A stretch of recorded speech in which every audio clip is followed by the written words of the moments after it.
If your back bend currently looks like this, and you want it to look more like this, well, one thing to know is that there are 4 stages to a back bend.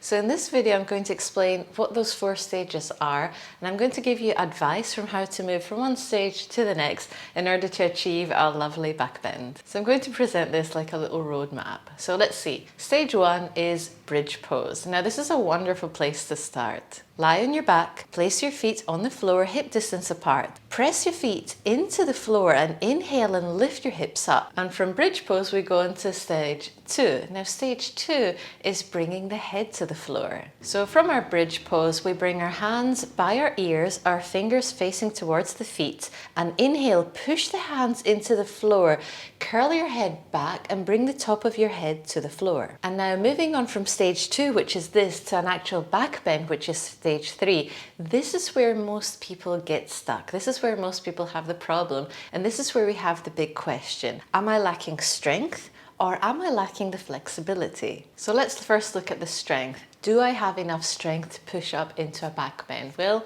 this will help you answer that. Come into plank or modified plank with your knees on the floor. See if you can lower down and push up. Now, if you can do this, then you have enough strength to push up into a back bend. If you can't do it, then you need to work on your strength. 2 poses that can help you build this strength are plank pose. You can stay in this plank pose for 5 to 10 breaths, and you'll see with time you'll be able to stay a bit longer.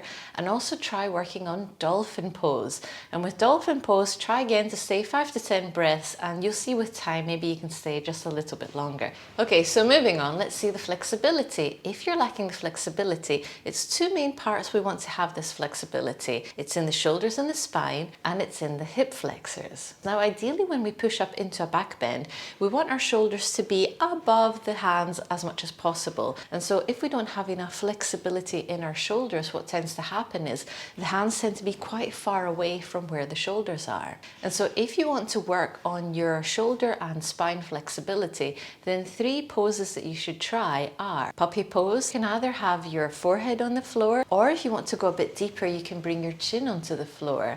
And an extra variation is to bring your fingertips to the floor. This may help you open up just a little bit more. Stay here for 5 to 10 breaths. Another wonderful thing to work on is chest openers with blocks. Now, a gentle variation is to have a block on the lower side, lie back and bring that underneath your shoulder blades. But if you want to go a little bit deeper, then you can work with 2 blocks. And you can place 1 block under your shoulder blades, another block under your head. And again, if you want to go a little bit deeper, you can lower the block at your head. Then just notice that really wonderful feeling of opening up all the front part of your body. And regarding the spine, a wonderful pose to work on is cobra pose. Inhale, open up and bring your shoulders back, and just see how that feels for you. Okay, so that's the shoulders and the spine. Let's now move on to the hip flexors.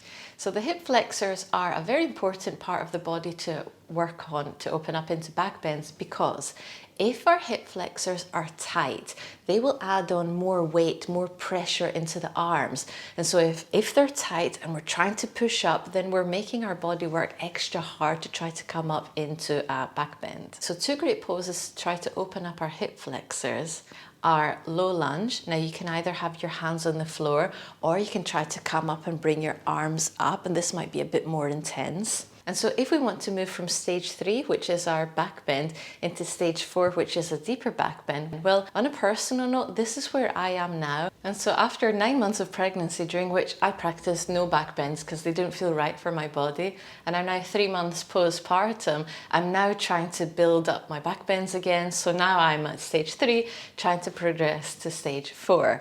So if you're here, I'm with you. So what are some ways to deepen our back bends? Well, there's 3 things we could do. The first one is we can use the blocks, just like I said in the previous step. We can use the blocks to open up the chest to help us go a bit deeper.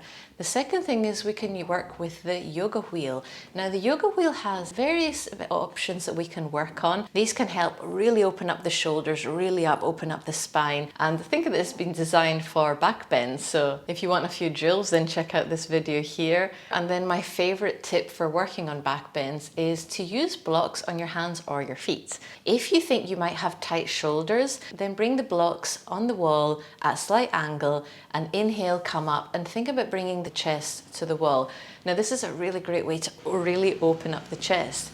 If you think you might be a bit tighter in your hip flexors, then what you could do is to bring the blocks underneath your feet and come up. And so if you're not sure, oh, I don't know which part of my body needs a bit more work, try both of these options and you'll probably find the one that just feels a bit better for your body, and stick with that, and that can be the option that you work on. And so if you've been struggling with back bends, just rest assured you're not alone. Back bends can be very, very challenging. And so if you're now thinking, well, I need a little bit more help, then you can either practice my chest opening video here, or you can find my back bend workshop linked in the description box below.